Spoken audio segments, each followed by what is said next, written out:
Hello everyone and welcome to yet another episode of the Cronkite File. No need to go to multiple news outlets to get your daily fix in. We've got you covered.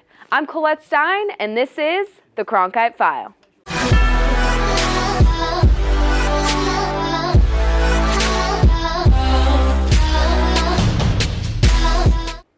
Here at the Cronkite File, we have students who are not just experts in one subject, but 5. So without further ado, let's get started. Every week, we provide you with the latest news in sports, entertainment, politics, and so on. But we never seem to take a step back and ask ourselves, what exactly is news? Here's the expert himself, Dean Callahan, head dean of the Walter Cronkite School of Journalism and Mass Communication School here at Arizona State University. And he is interviewed by our very own Lillian Donahue. Thank you, Colette. Today we're switching things up for news this week. We have a special guest with us, the Dean of the Walter Cronkite School of Journalism, where we are right now, and CEO of Arizona PBS, Christopher Callahan. Thank you so much for joining us. It is an honor. Thanks for having me. So, I just want to ask a few questions about what the Cronkite School is and kind of what makes it so different, because there are journalism schools all around the country. But what are we doing specifically here that sets the journalism school apart? Well, part of it is our mission, and our mission is very, very focused. And it is quite simply to prepare the next generation of great journalists in a digital world. And having those students understand not only all the great attributes of reporting and writing, editing, and producing on all different platforms, but also giving them the understanding and the nimbleness that this industry is going to constantly change, and that they're not going to be following it, that they're going to be leading it.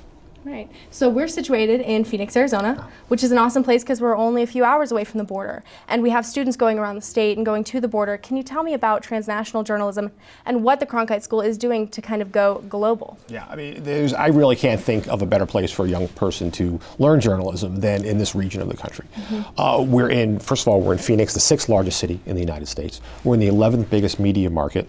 And we are a drive away from one of the most important border regions in the whole world, the U.S.-Mexico border, where there are cultural stories and transportation stories and political stories, all sorts of different kinds of nuanced stories that our students have the opportunity to cover in depth. And in fact, one of the things we've done recently this year is to hire 2 award-winning border reporters to take students regularly to the border for reporting trips. Where we used to do that, maybe once a year or once a semester. Now we're going down on a regular basis. That's part of the Cronkite News reporting experience. So, the year is coming to a close, and I'm sure there's been a lot of buzz about what's going on next year and who's coming here to receive the Walter Cronkite Award for Excellence in Journalism. Can you tell me about what's going on next year with that? I can, and we're very excited because this is actually a particularly special year for us. But this is Walter's 100th birthday in November. So we wanted to do something special, and we're actually going to be doing something in September, which I'll be able to tell you about if you have me back on, when we announce that with our friends at the museum and CBS Evening News. But for the Cronkite Award, which of course all of our students are going to be able to participate in, we're going to have Scott Pelley, who of course is the anchor of the CBS Evening News, the job that Walter had for 19 years at CBS, and Scott will be this year's recipient. And not only will he'll have the opportunity to interact with students, we'll do our award ceremony, but then that evening he will anchor the CBS Evening News from the Cronkite News desk next door. My goodness, that's going to be so exciting. I can't wait. And I'm sure you can't wait, and everyone here can't wait. And so why Scott Pelley? Why did we Well, I think part of it, we look for great journalists who we think represent the Cronkite values and also are great role models for our students. And if you look at all of the Cronkite recipients, I think they all fit into that model. This year, I think it fits really well, wanting to reach out to have that CBS Evening News connection, which of course Walter is so affiliated with CBS in the public's mind, that we thought that Scott was the perfect recipient for 2016. Yeah, he really is. So moving forward, we're even talking more future. What is the vision of Cronkite? What do you want to see in 10 years? Where do you want these students to go? Tell me a vision. Well, we want them to go everywhere and do everything. And really, sort of most importantly, to be leaders, to be the sorts of people who can be in the newsrooms, helping to develop the next generation of what these news platforms will look like, and how to connect, how to identify audiences, and how to connect to audiences. And we think that's absolutely critical. And it's all based around our design of, we use this analogy of a teaching hospital.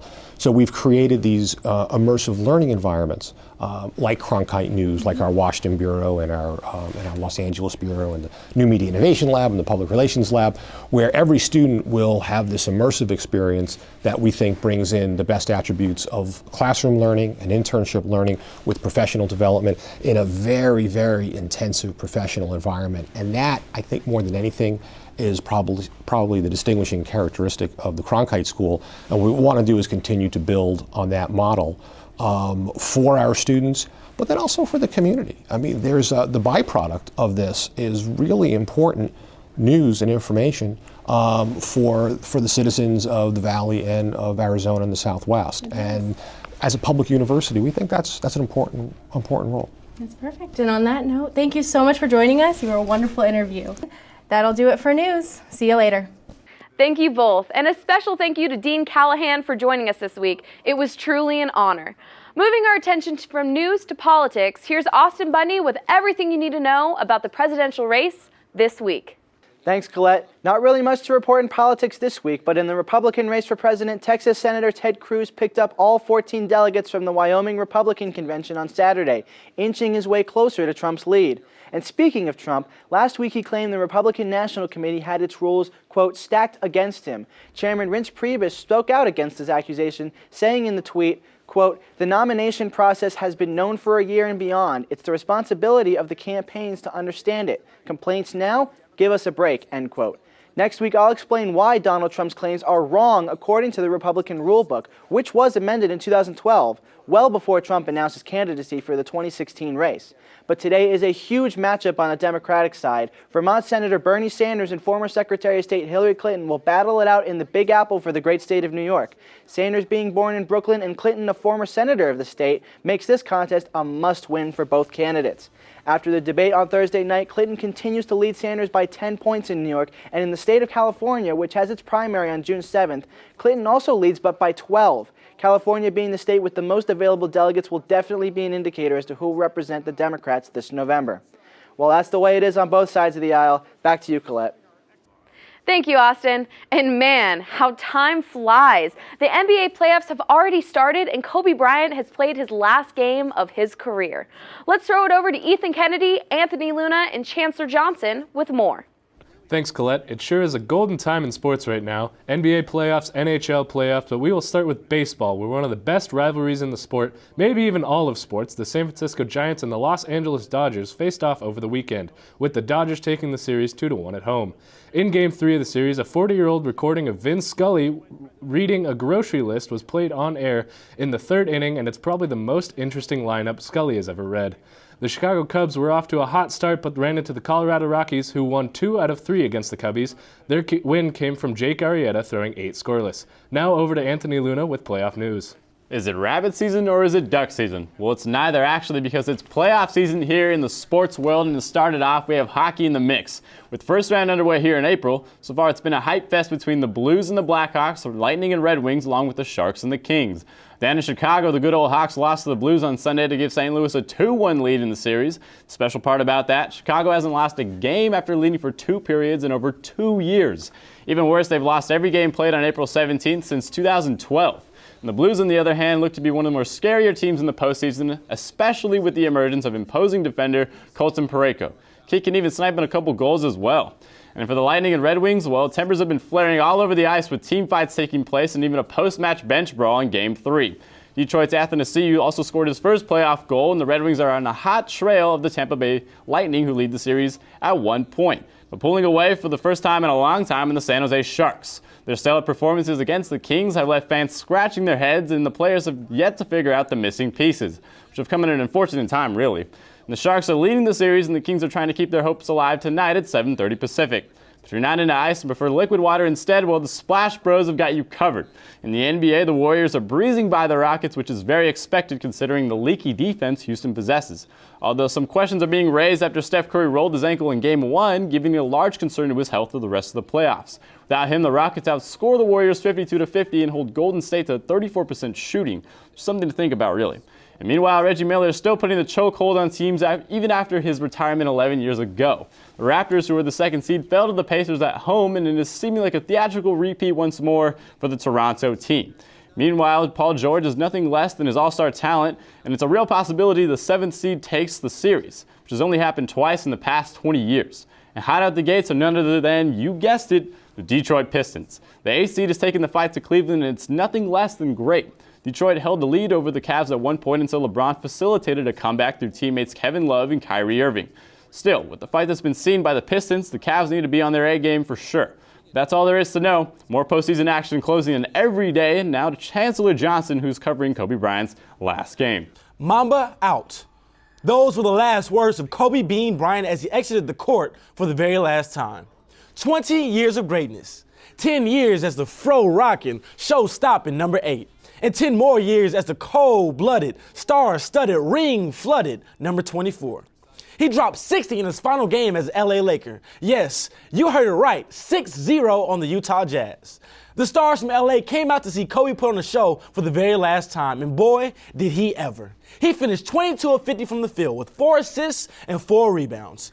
Kobe Bryant will go down as one of the greatest players to ever pick up a basketball. And you know the old saying, numbers don't lie. Number 3 on the all-time scoring list, right behind 2 legends and Kareem Abdul-Jabbar and Karl Malone. A 15-time All-Star, 12-time All-Defensive Team member, and an Olympic gold medalist with the 2008 national team, and more importantly, a 5-time NBA champion. There's no debate, Kobe Bryant will go down as a legend. I'm sure there'll be talk. Is he top 10? Top 5 maybe?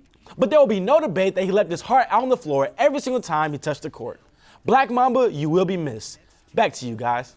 Thanks, Chance. Now we'll take it over to esports, where the Big Ten is making a move into the up-and-coming world. The BTN Invitational League of Legends tournament will be hosted April 22nd in Boston and will feature the powerhouse of the Big Ten, Ohio State and Michigan State, facing off in League of Legends. With the Big Ten getting involved in collegiate esports, the sport is sure to get a rise in popularity among college campuses. Back to you, Colette.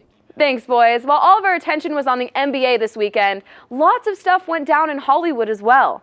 Prince is sick, more couples are tying the knot, and apparently, celebrities are making a whole new generation of baby boomers. Here is Bailey O'Carroll, Carly Doyle, and Jade Hanson with more.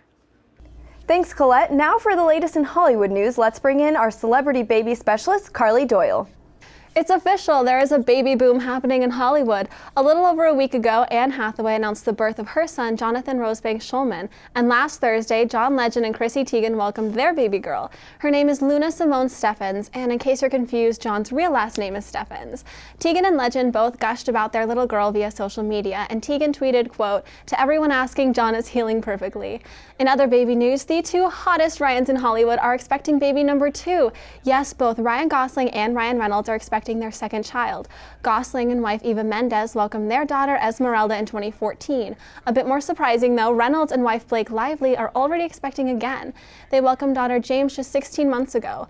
Just last weekend, Reynolds accepted the MTV Movie Award for Best Comedic Performance in his role in Deadpool. He concluded his acceptance speech saying, "I want to thank my wife. Everything I do is to make her laugh, especially the sex," end quote. So I guess we can't be too surprised. Congrats to all of the new and expecting parents of Hollywood.